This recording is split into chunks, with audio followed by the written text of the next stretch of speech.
Welcome back, everyone. Today we're going deep, like really deep into the world of death row. We've got this YouTube video you sent us. Fascinating stuff. It really is. It's pretty heavy stuff, though. But anyway, we're going to look at death rows all across the globe, trying to understand, how different countries handle it, what lands people there. The conditions they face. Right, exactly. The methods of execution. It's a lot to unpack, and I think some of what we find might surprise you. It's definitely eye-opening, to say the least. To say the least. Okay, so to kick things off, the video points out that globally, only 55 countries still have the death penalty. That's right. Which is, that's still a lot. It is, but it's down from previous decades. Yeah, it's a complex issue for sure. Absolutely. Okay, so let's start with the USA. And right away, the video highlights something I found surprising. The USA, we think of it as, having a lot of people on death row. Right. But it's actually not even in the top 10 for death sentences each year. Yeah, that's accurate. Only about 20 people end up on death row annually. And of course, some states have abolished it altogether. Of course. But get this.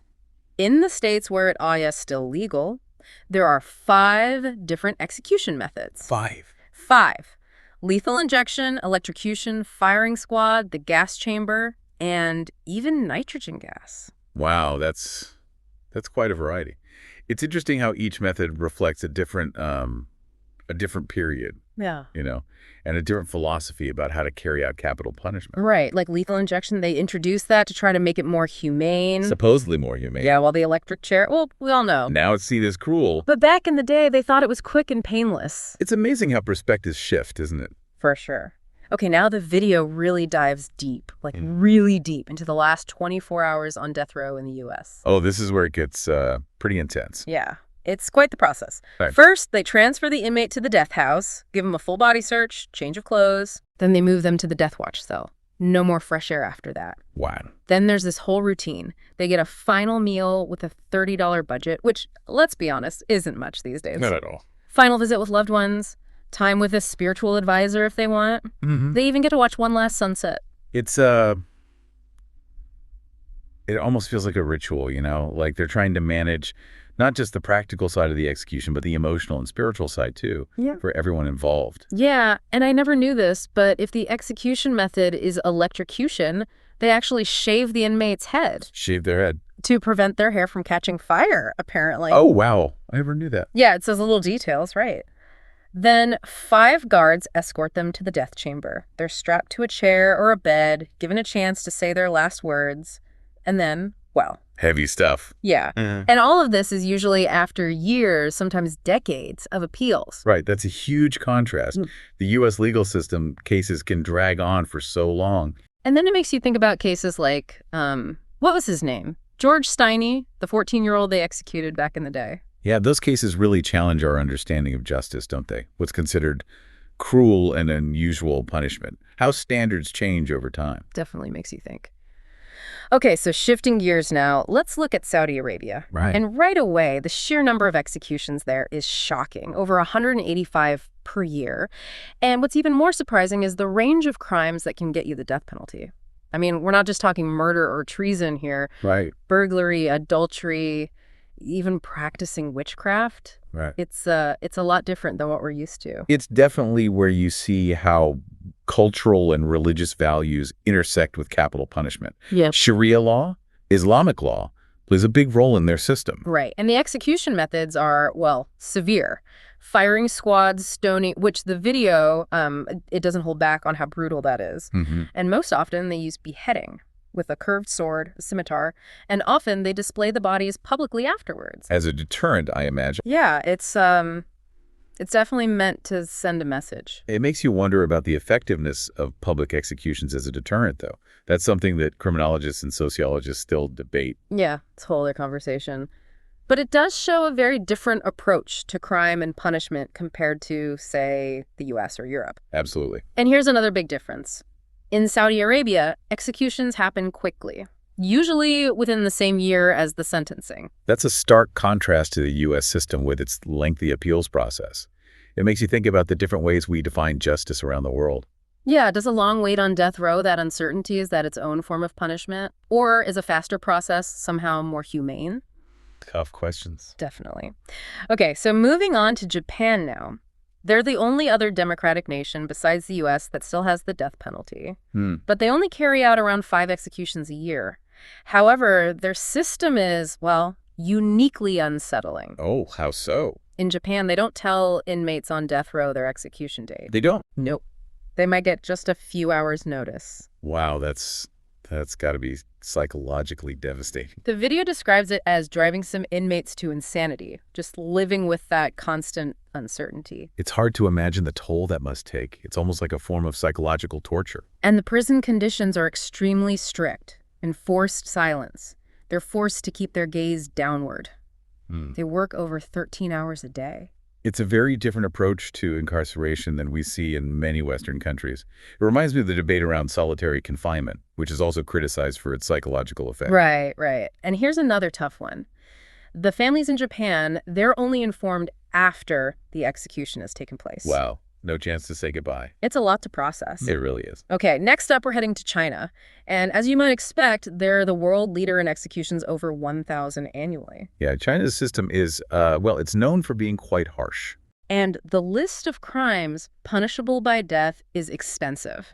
We're talking serious fraud, smuggling people into the country, anything seen as a threat to national security, even piracy. It's important to note that getting reliable data on China's death penalty system is very difficult. There's a real lack of transparency. Yeah, that's true. But the video highlights that even wealth and status don't protect you there.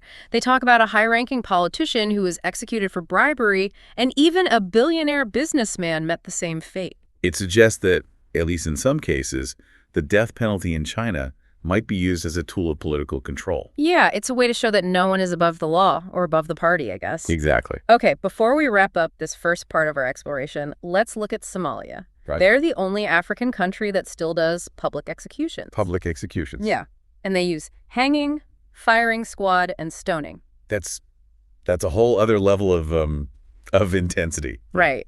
Public executions are definitely controversial. Some argue they're a strong deterrent, while others see them as barbaric. It's a debate that's unlikely to be resolved anytime soon. For sure. So in Somalia, you can be sentenced to death for homicide, treason, espionage, but also things like converting from Islam or having same-sex relationships. Wow. And while they're awaiting their fate, these inmates are kept in some of the most notorious prisons in the world, like Mandera prison, super overcrowded, terrible conditions. It makes you think about the conditions people face on death row, even before the execution itself. Is that a form of cruel and unusual punishment in itself? Another layer to this whole conversation. Absolutely. It's a lot to consider. It really is. It kind of makes you wonder, like, is that part of the punishment? The waiting, the conditions? Yeah, it's a whole other dimension to this. Speaking of complicated, the video also talks about Belarus. And this one kind of stands out because it's the only European country that still has the death penalty. Right, which is surprising given Europe's general stance on human rights. Exactly. So what kind of crimes land people on death row in Belarus? Well, unlike a lot of countries where it's just, murder, Belarus uses it for things like treason, sabotage, even conspiring to seize power. So basically political crimes. Pretty much. It's tied to their political situation, Belarus being, well, Europe's last dictatorship, as they call it. So the death penalty as a way to silence opposition. You could definitely interpret it that way. Authoritarian regimes, they often use capital punishment to maintain control, Yeah, makes sense. It's not always just about punishment then, is it? Nope. It can be about power, too. Okay, so then the video switches to a case that, I remember this one. It was all over the news back in 2015, the Australian drug smugglers in Indonesia. Remind me about that one. Right. So 9 Australians were arrested for trying to smuggle drugs out Indonesia. Heroin, right. Yeah, heroin. 6 of them got life sentences, but 2 were sentenced to death. And they were actually executed by firing squad in 2015. Yeah, it caused a huge international outcry. Huge. Strained relations between Australia and Indonesia for a while. Shows you the global implications of the death penalty. And, I mean, it kind of brings up the whole debate about whether it's a deterrent, especially for drug offense. For sure. Big debate. Okay, so then the video moves on to India. And India's got a complicated relationship with the death penalty, that's for sure. Yeah, what's unique about their approach? Well, first off, the variety of crimes that can get you a death sentence in India is pretty wide. Oh, give me some examples. We're talking everything from murder and drug trafficking to hijacking an aircraft, kidnapping, and even partaking in human sacrifice. Human sacrifice, really? Yeah, it's kind of reflects like how India's got this mix of cultures and religions, and some of those beliefs clash with modern legal systems. Makes sense. And I've heard some things about prison conditions in India. Not good things. Is it true they only give people on death row like a few days' notice before their execution? Yeah, that's true. Again, it's that psychological impact, right? The uncertainty, the waiting, not having time to prepare adds a whole other level of stress to the situation. Definitely. Makes you think about the families, too. Of course, it's not just the person on death row who suffers. Okay, so next up, I have a feeling we're going to North Korea now, a place not exactly known for being forgiving. You got it. North Korea is probably one of the most extreme examples of using the death penalty for control, like total control. So what can actually get you executed in North Korea? Get ready, because the list is long, and honestly, some of it seems totally random. Plotting against the government, collaborating with enemy countries, spreading what they call harmful information, any kind of political dissent, really. Okay, that's what you'd expect, I guess. But it's got to be more than that, right? Oh, yeah, visiting foreign websites, watching movies or TV shows from other countries, even listening to K-pop. Wait, K-pop? Yep, or making international phone calls. That kind of stuff can get you in serious trouble. Wow, that's wild. Like, you can be killed for listening to music. That's the reality there. It's all about control. Any little deviation from their rules, and they come down on you hard. The video mentions that even, like, Kim Jong-un had his own uncle executed. Right. They use firing squad, hanging, beheading, even rumors of executions by missile. And some of them are public, just to scare everyone. That's some seriously messed up stuff. Yeah, it's hard to even imagine living under that kind of fear. So where do they keep people who are, waiting to be executed? Usually labor camps. And those places are notoriously awful. Terrible conditions, hard labor. People die from exhaustion, starvation, disease all the time. But if they survive the camp, they still get executed. Yeah, eventually. It's like a double punishment. And here's the really chilling part. If you're sentenced to death in North Korea, they can send your whole family to the camps with you. That's right. It's collective punishment. It's about making sure everyone follows the rules no matter what. It's hard to even wrap your head around that. It really is. It's a dark side of humanity for sure. Okay, so I need a minute to process that. Let's move on to the last two stops on our death row tour, Egypt and the United Arab Emirates. What's the deal with those? Egypt executes about 30 people a year, mostly by firing squad or hanging. Their prisons are, well, let's just say overcrowded and harsh, which is unfortunately a common theme in a lot of these countries. Yeah, not surprising. But the UAE, that's a little unexpected. I mean, you think of Dubai, all glitzy and modern. Right. It's a contrast for sure. But behind the fancy facade, there's a darker reality. The UAE prisons can be really harsh, and some of the crimes that can get you a death sentence are, different, like improperly disposing of nuclear waste or apostasy, which is basically leaving Islam. It goes to show that appearances can be deceiving, even in a seemingly modern place. Exactly.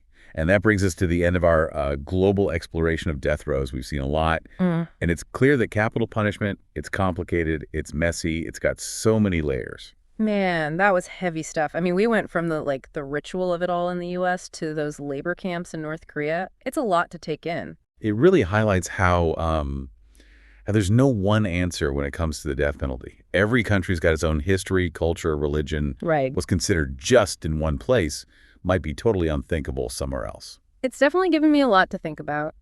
I mean, honestly, I'm feeling kind of like a mix of shocked and sad. And a little angry, too, at how messed up some of it seems. I get it. It's not just an abstract legal thing. It's about real people's lives. It makes you think about justice, morality, what a human life is even worth. It's got me wondering about the whole point of punishment, like what are we trying to achieve? Is it about revenge or scaring people so they don't commit crimes? Or is there a chance for, people to change, to rehabilitate? Those are the big questions, right? And there's no easy answers. But one thing's for sure, the death penalty, it affects everyone involved. The person being executed, their families, the victims' families, the whole legal system, even society as a whole. I keep thinking about Japan and how they don't tell the inmates their execution date. That just seems so cruel to live with that kind of uncertainty hanging over your head. It's definitely a form of psychological punishment. Yeah. And it makes you wonder, where's the line? What's considered cruel and unusual punishment? Even in the U.S., That definition keeps changing, evolving over time. This whole deep dive, it's definitely opened my eyes to how complicated this all is. And honestly, I'm left with more questions than answers.